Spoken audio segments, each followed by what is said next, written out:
over to more of an explicit focus on LNG and exporting liquid natural gas.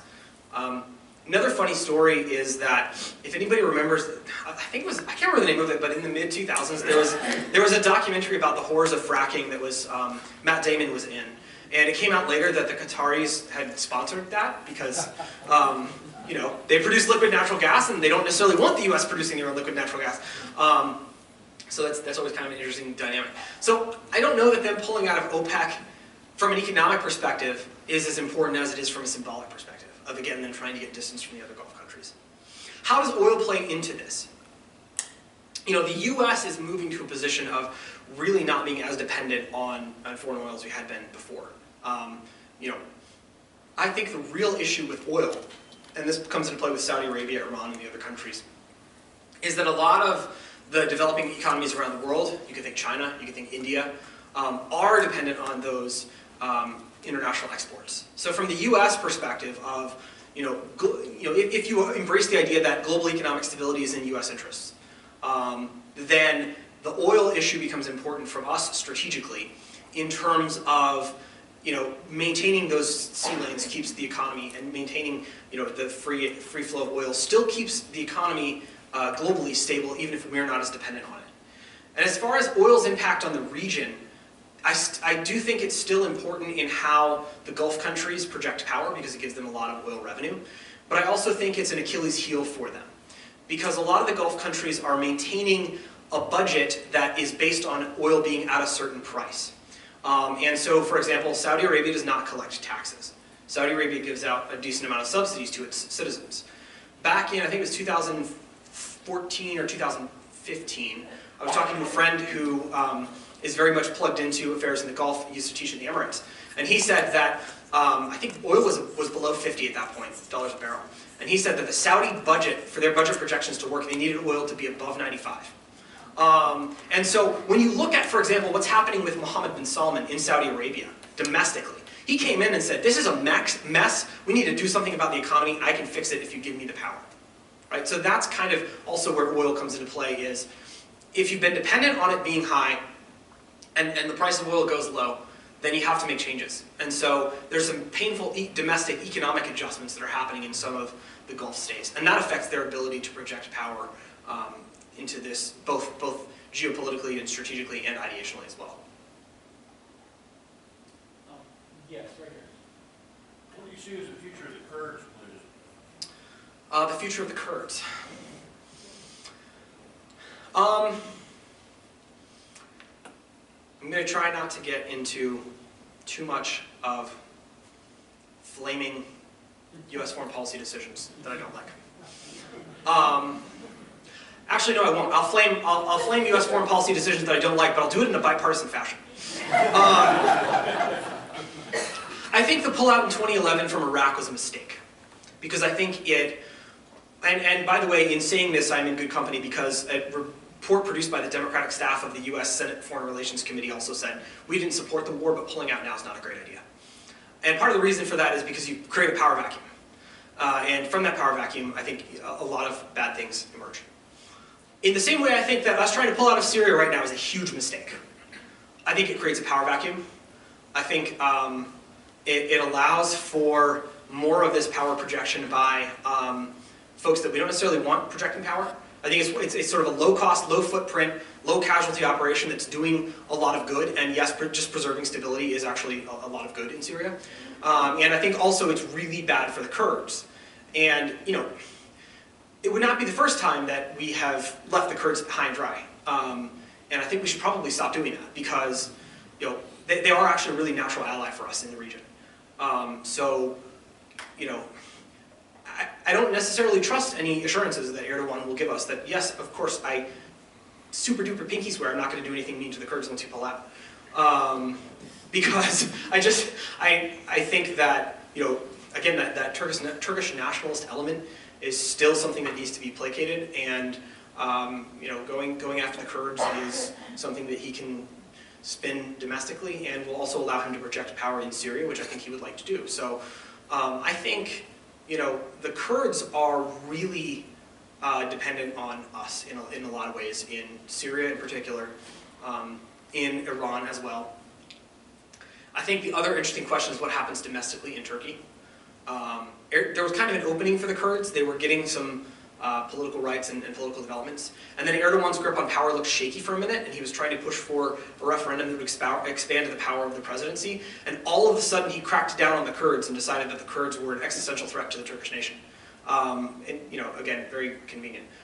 So I don't know what's going to happen domestically with the Kurds in Turkey, to be perfectly honest with you. But I do think that us leaving them high and dry in Syria would be an Iraq pullout type of mistake, and we should probably, instead of repeating mistakes, actually learn from them. Yes. Sir, I think it's interesting. I mean, the Saudis always back somebody, but they use money and other people. In Yemen, it's interesting. If I have it right, they are actually, there's Saudi armed forces in Yemen Yes. doing the work, which is contrary to whatever my experience in the Navy, that the Arabs never like to use their own people to do anything. So what's the difference in Yemen? The Saudis and the Emirates both have substantial forces on the ground. So the question is about a shift from using money and proxies to using direct military. I think partially there's been a change in leadership in the Emirates and in Saudi Arabia, and so you've got leaders there that are more willing to actually use their own military in an aggressive way. I think it's also because Yemen is so darn close to the Saudi government, and they don't necessarily trust the proxies that they have to go in and do things right. It's a lot easier to consider using proxies in a conflict in a country with which you don't share a border. But I think they really are also concerned about things spilling over from Yemen into Saudi Arabia proper. So it's a combination of those factors. You know, MBS has also been very aggressive in his foreign policy toward Yemen and toward the war in Yemen. And so I think he might have, because he's a younger leader, he might have sort of a different policy about how Saudi Arabia should project power. I mean, do you think that the U.S., I mean, there's U.S. policy that we're not going to be doing as much in Yemen. Is that, what's your outlook on that as, like, Syria? I think Yemen is a mess. I think us getting directly involved in Yemen is ticklish, and simply because in Syria we've established partnerships with, you know, the Kurds, with the other groups in that part of eastern Syria. I think it's harder for us to do that, particularly given that the Saudis are already there militarily, and if we get involved militarily and the Saudis get involved militarily, you know, what happens if they do something that we don't necessarily approve of from a military perspective? It makes it very hairy. I also think that part of the reason that we sent troops to Syria in the first place is because there was ISIS was seen as a direct threat to the United States and was seen as a sort of a very direct and dangerous threat. I don't think the perception right now is that there's anything emerging from Yemen that is that level of threat. And so, of course, and if you look at the justification for pulling out of Syria, it's that ISIS is defeated, right? So I think Syria has sort of emerged as a stability operation, but it started out as let's go in and clean out ISIS. So barring the emergence of a group like AQAP, which is based out of Yemen, Al-Qaeda in the Arabian Peninsula, as something that is seen as a direct imminent threat to the United States, I don't see us getting involved there militarily. And like I said earlier, I think the conflict's just going to go on for a while, unfortunately. Right here. Yes, yes, sir. A comment and a question. You mentioned Qatar and its dependence on liquefied natural gas. There's another aspect to that, perhaps, and that's the fact that in the center of the Gulf is the largest gas field in the world. Yeah. It's owned half by Qatar and half by Iran. Yes. And I think that this is one of the principal reasons why the Qatari have developed a relationship with Iran, which again is not a happy thing in the Saudis feel anyway. The question concerns Jordan. And I was curious as to your thoughts on Abdullah's regime, its relationship to Assad, how they're dealing with the million or so refugees from Syria, and have they been affected by ISIS? And is that a real issue for the Jordanians? So on Qatar and Iran, I would say yes, that's definitely one of the things that caused them to have a little bit of a different relationship with Iran. I would also say, you know, the UAE also kind of has some disputed, contested, complicated border relationships with Iran.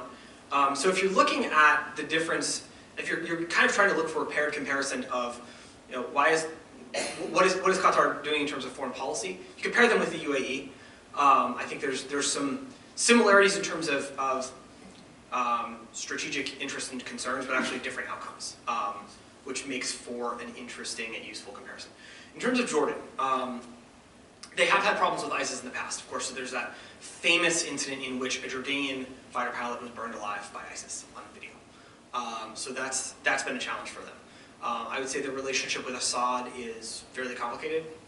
Generally speaking, they tend to align with the other monarchies, but it's not quite as, I would say they maybe hedge a little bit sometimes, but they tend to be more in that camp. Abdullah seems to have been fairly astute in the way he handled the Arab Spring by making some reforms, but not dramatic changes, and reinforcing the support for his regime. As far as the refugees, yeah, that's a huge challenge. That's a huge challenge for all of the surrounding countries, for Lebanon, for Turkey, for Jordan, particularly for Jordan, because you know it's not the first time they've obviously faced that challenge. You know, there's the influx of Palestinian refugees in the past. There's still a substantial Palestinian population in Jordan. So I will confess my ignorance on the specifics of how the refugee population is affecting Jordanian politics right now. But I do know that it's a substantial challenge. Right. Thanks, AJ. So you discussed Qatari and Turkish motivations and interests in detail, and Saudi and Iran. I'm wondering about the impacts of all of these on U.S. interests and constraints in the region in two ways. One, the historical sort of power-centered interest, right? We're interested in open lanes of trade and sea lanes of communication, no dominant regional power within the region, and no Russian power. Right? So in those terms. And then second, in U.S. ideational interests in terms of whether we're looking at a city on the hill or the more missionary version of spreading democratic values. So how do these developments that you described constrain and impact our interests? Thanks, Josh, for give me a good introduction that will make it easier for me to answer the question by sort of elucidating the power and ideological interest. Josh is a friend and colleague, so I knew he was going to ask me at least one tough question here. How does this affect the U.S.? So let's start with the power aspect. From a power projection perspective, I think the U.S. is, if you want to put it in sort of classical realist terms, in the Middle East, a status quo power. The U.S. is, I would argue, and this might be a little bit of a controversial point, but the U.S. is the regional hegemon. Obviously, the U.S. is not in the region, but if you think of a hegemon in a region as somebody who sort of guarantees the security environment and tries to preserve the maximum degree of sort of tranquility in the region, and is the paramount power in the region, I think it's the U.S. Obviously, we're not in the region, but you know, we have projected a lot of power into the region. So we're de facto playing that role. They said, I think part of the reason why détente between the US and Iran, going back to a previous question, is so difficult because Iran wants to revise the regional status quo, and the US is sort of the primary guarantor of that status quo. So just even from a pure power balancing perspective, revisionist powers and status quo powers tend not to get along all that well. Insofar as Turkey has previously been a keystone of that status quo, or at worst, a power that hasn't really been involved much in the region at all, and it is now asserting itself in ways that would sort of tweak that status quo, seek to change or modify that status quo, I think it's going to make us a little bit nervous. It may impose the constraint of, you know, the Turks aren't necessarily going to reliably fall in line behind whatever we are hoping for in the region. The Turks aren't necessarily going to see the U.S. interest as synonymous with theirs to the degree that other status quo powers, more firmly status quo powers in the region might. From an ideological perspective, I think one of the questions that the U.S. is really wrestling with is the compatibility of our core values with some of the difficult and complex factors in the region. And of course, one of the questions that always gets asked about political Islam is the relationship between political Islam and democracy, and political Islam and democracy and democratization. And that's an important question for the United States. Erdogan sliding toward authoritarianism is not really helping us answer that question. Personally, my thought is that the question about political Islam and democratization is too broad. I think we need to narrow it down to, is there something about political Islam in the Middle East specifically? Because there are plenty of examples of Muslim democracies outside the Middle East. You could point at Indonesia as a consolidating democracy, you can point at Senegal as a consolidating democracy, you can point at Bangladesh as a consolidating democracy. It seems to be sort of a unique confluence of things in the Middle East that make this really a challenging lock to pick. And so I think is that an ideological constraint, ideational constraint for the United States? I think it means that for the time being, probably for us, ideational factors are going to be less dominant in the way we look at the region. Now, another interesting way of looking at it is, insofar as the U.S. is committed to this idea of democracy, democracy is a transnational ideology that, if the U.S. is trying to advocate for in the Middle East, is a transnational ideology that would change the nature of many regimes, right? So there could also be some ideational balancing against us in that perspective. So, I think that you're probably going to see a much more pragmatic approach for the U.S. for the time being, until circumstances indicate that maybe this pragmatic approach isn't working, or until within the core territories of the Middle East, there is something that looks like another democratic hope. Yes. What's your prognosis about the future of MBS? I think the question goes to, I think it's really hard to answer because a lot of it sort of depends on the character of MBS. In other words, is he somebody who is young, insecure, making mistakes because, and let's be clear, the Khashoggi assassination was a mistake. Yes, it was blown up by the Turks. Yes, it was used. But it was an incredibly stupid thing to do because the US, no great power is ever going to react calmly to you murdering its legal residents on the soil of another country. I mean, the Romans and the British, when they were in their heyday as great powers, used to go to war with people for things like that. So, it was a foolish thing for MBS to have done.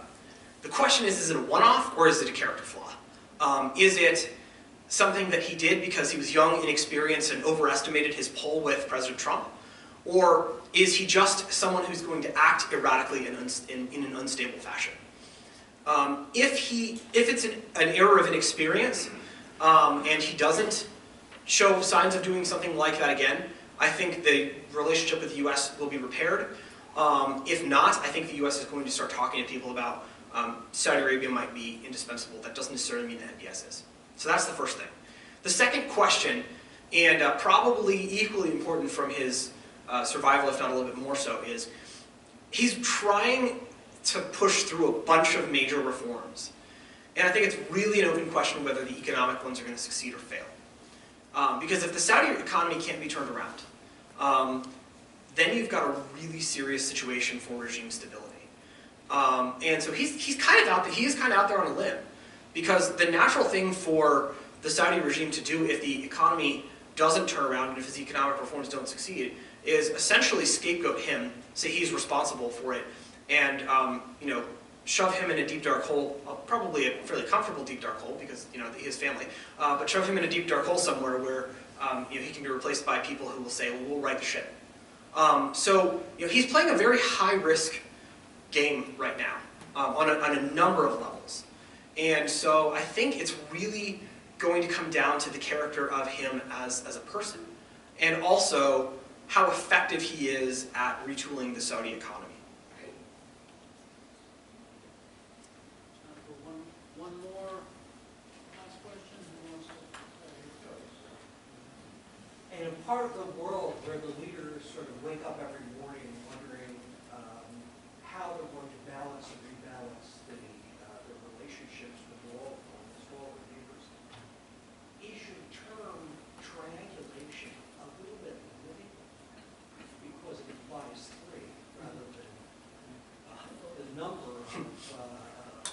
relationships that exist out there? That's a good question. So I would say this about triangulation. I don't want to overinterpret. I don't want to overinterpret the term. So this is get a little bit into theory to answer your question. I don't want to overinterpret the term. And I tend to be, just as a person who studies international relations and comparative politics and foreign policy, I'm like temperamentally against theories of everything. So I don't want to give you the impression that I view this triangulation thing as a theory of everything. Rather, I would see it as a specific response to a balancing situation. So in other words, where you have one power or coalition balancing another power or coalition. This is a strategy that can be employed, a policy that can be pursued. But yes, in a situation where you don't have those dynamics, and certainly not all of the relationships in the Middle East do have those dynamics, then triangulation would be a limiting and not an appropriate term and not the appropriate lens to view this through. It might be more like 18-dimensional chess. So I would say that it is specifically limited to a balancing type situation and an ideational balancing type situation. It just so happens that I believe that right now, because of the prominence of the relationship between Iran and Saudi Arabia and the degree to which that impacts so many other relationships in the Middle East, we do have a situation where ideational balancing is dramatically shaping the context of the region. And so in that context, but only in that context, I think ideational triangulation is appropriate. Thank you very much.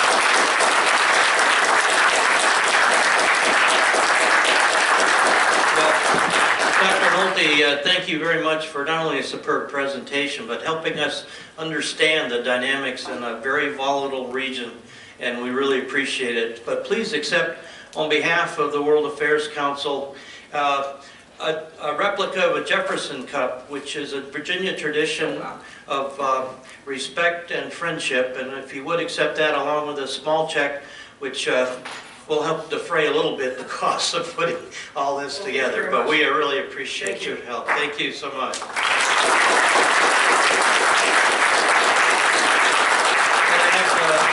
Before we leave, a couple of announcements. You maybe saw on the screen or in your programs there, a program we're going to do on February 27th at the Slover Library. It starts at 5:30. Is a global infectious disease a presentation by Dr. Bogdan Neubauer. This is in partnership with the Society of Hospital Medicine. He's going to talk about the progress of global infectious diseases. And I think it's in the news lately, if you've seen the measles outbreak on the west coast of Washington and Oregon. We got Ebola outbreak in Africa again, in the Congo, as well as cholera in Yemen, and the superbugs that are going around the world. I think you'll find it most interesting. The good news for that is for World Affairs Council members, this is no charge at all. Will be food provided, a lot of it.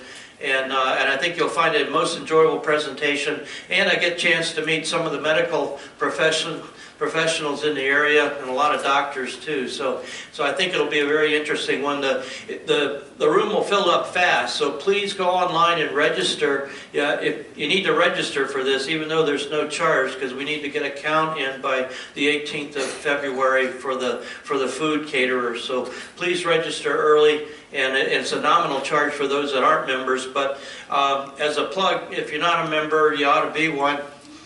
so please go on the website and join up, because your membership helps us put on these programs and maintain our small office there in Norfolk. So we really appreciate you doing it. And also another announcement, on the 30th of April, it'll be a luncheon presentation.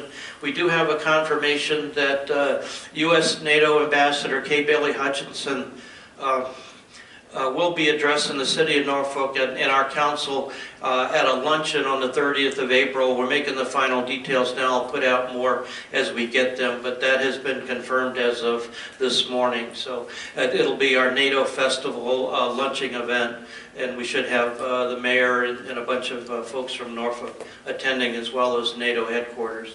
So with that, thanks for those that bring the food. We appreciate all that, and I want you to have a great week. Next week we have nuclear negotiations, Back to the Future, which is an interesting and very timely presentation, considering the Intermediate Range Nuclear Forces Treaty issue with the U.S. pulling out of that just in today's newspaper. So this should be a very timely presentation next week by Aaron Karp from Old Dominion University. And so for those of you that are participating in the polar plunge today, have a great time. I'm gonna skip it for this year though with the cold. But have a great week and we'll see you here next week.